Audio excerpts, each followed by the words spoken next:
जय गुरुजी। शुक्राना गुरुजी। सारी संगत को जय गुरुजी। संगत जी, आपको पता है गुरुजी हमारे पास कैसे आते हैं? गुरुजी ने हर चीज का टाइम डिसाइड किया होता है, कब हमें क्या देना है, कब हमारे लिए क्या सही है। इसी पर एक अंकल जी का सत्संग सुनाती हूँ, जिसमें उन्होंने इस बात को बहुत अच्छे से बताया है कि गुरुजी सब कुछ खुद कैसे करा देते हैं और हमें पता भी नहीं चलता कि ये सब कैसे हो गया।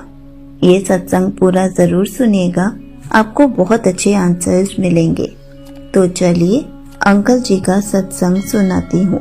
संगत जी, 3-4 साल पहले जब हम यूके में बस गए थे और अपने घर के लिए फर्नीचर खरीद रहे थे, तो हमने 2 3 सीटर सोफे खरीदे थे, क्योंकि मेरे पति को वही पसंद था और उस मॉडल में सिंगल सीटर या 2 सीटर सोफा का कोई विकल्प नहीं था। पिछले साल जब मार्च में हमारे घर पर पहला सत्संग हुआ था, तो हम सब उस लंबे 3 सीटर सोफे को गुरुजी का आसन बनाकर खुश हुए थे और दरबार सुंदर और बड़ा लग रहा था। दूसरे सत्संग के लिए हमने फिर से उसी 3 सीटर सोफे पर उनका आसन स्थापित किया। उसके बाद मुझे लगने लगा कि हमें उनका आसन एक सिंगल सीटर सोफे या कुर्सी पर बनाना चाहिए, लेकिन हमारे पास एक सिंगल सीटर सोफा नहीं है। हालांकि हाल ही में लॉकडाउन में जब भौतिक सत्संग बंद हो गए, तो मैं प्लेलिस्ट चलाकर घर पर चाय प्रसाद, कड़ा प्रसाद, जोत, आरती सब कुछ बनाकर रविवार के वैश्विक वर्चुअल सत्संग में भाग ले रहा हूँ।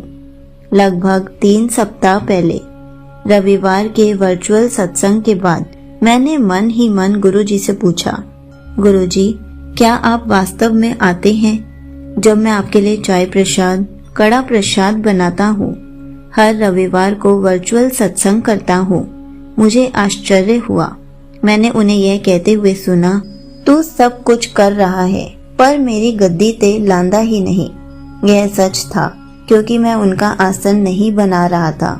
मैं उनके बड़े स्वरूप और चरण कमल के सामने आरती करता था, लेकिन आसन या गद्दी नहीं बनाता था। मुझे एहसास हुआ और मैंने सोचा कि काश मेरे पास गुरुजी की गद्दी बनाने के लिए एक सिंगल सीटर सोफा होता। अगले रविवार के सत्संग में मैंने अपनी बेटी की स्टडी टेबल सेट से कुर्सी ली और उसे गुरुजी की गद्दी बना दिया। मैं कहता रहा, गुरुजी माफ करें, आपको इसमें टाइट लग रहा होगा, पर क्या करूं, मेरे पास सिंगल सीटर सोफा नहीं है आपकी गद्दी के लिए। मैंने गुरुजी की गद्दी बनाने के एकमात्र उद्देश्य से एक गद्दी, अच्छी कुर्सी या सिंगल सीटर सोफा खरीदने के बारे में सोचना शुरू कर दिया। हाल ही में 1 जुलाई को हमारे घर पर सत्संग हुआ था, जिसका सीधा प्रसारण हमारे गुरु परिवार के लिए जूम पर किया जा रहा था। उस सत्संग के लिए गुरुजी का दरबार बनाने के लिए हमने गुरुजी की गद्दी के लिए वही बड़ा 3 सीटर सोफा शिफ्ट किया। सत्संग खत्म होने के बाद मैंने अपने पति से कहा, काश हमारे पास गुरुजी के लिए एक अच्छी गद्दी बनाने के लिए एक सिंगल सीटर सोफा होता। उसी शाम, मुझे लगता है या ज्यादा से ज्यादा अगली शाम, संगत जी, संगत आंटी जो यूके से जा रही थी, उन्होंने मुझे मैसेज किया कि उनके पास एक अच्छा सिंगल सीटर सोफा है, जिसका इस्तेमाल उन्होंने हमेशा गुरुजी की गद्दी बनाने के लिए किया था जब भी उनके घर पर सत्संग होता था, और अगर मैं सहमत हो जाऊं तो वह मुझे वह सोफा देना चाहेंगी। मैं उनका मैसेज पढ़कर हैरान रह गई। जब मैंने उनसे बात की तो उन्होंने मुझे बताया कि वह उस सिंगल सीटर सोफे को छोड़कर बाकी सब कुछ बेच सकती हैं, जबकि वह एक अच्छी तरह से रखा हुआ सोफा है और उसे देखने आए सभी लोगों को वह पसंद आया था। किसी तरह उस सोफे का सौदा कभी नहीं हो पाया।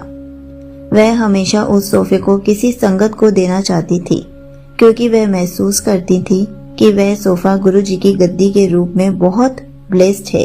पिछले कुछ दिनों से वह गुरुजी के स्वरूप के सामने बैठी थी और संगत को यह सोफा देने के बारे में पूछ रही थी, और हर बार उनकी आंखों के सामने मेरी छवि घूम जाती थी। वह समझ नहीं पा रही थी कि गुरुजी उसे वह सोफा मुझे देने का संकेत दे रहे थे, जब तक कि उस दिन उसे यह एक बहुत ही मजबूत संकेत के रूप में महसूस नहीं हुआ, जिसे वह अब और नहीं टाल सकती थी। मैं उनकी बात सुनकर उतना ही आश्चर्यचकित था जितना वह मेरी बात सुनकर थी। जब मैंने उन्हें बताया कि मैं केवल गुरुजी की गद्दी के लिए एक सिंगल सीटर सोफा लेना चाहता था, गुरुजी ने हम दोनों को कैसे ब्लेस किया है। उनके तरीके अद्भुत हैं। गुरुजी की महिमा अपरम है। मेरे अंदर गुरुजी के प्रति आस्था, श्रद्धा और प्रेम को मजबूत करते हैं। यहीं पर अंकल जी का सत्संग समाप्त होता है। संगत जी, देखा आपने, जो भी हम सोचते हैं गुरुजी हमें उस चीज तक कैसे पहुंचा देते हैं। गुरुजी अपने रहने तक का इंतजाम खुद करते हैं। गुरुजी किसके घर में जाना चाहते हैं, किसे अपनी संगत बनाना चाहते हैं, अपना स्वरूप कहाँ लगवाना चाहते हैं, खुद घर में जगह बना लेते हैं। हर चीज गुरुजी ने ही डिसाइड की होती है। हम तो बस कठपुतली की तरह गुरुजी के आदेशों का पालन करते हैं।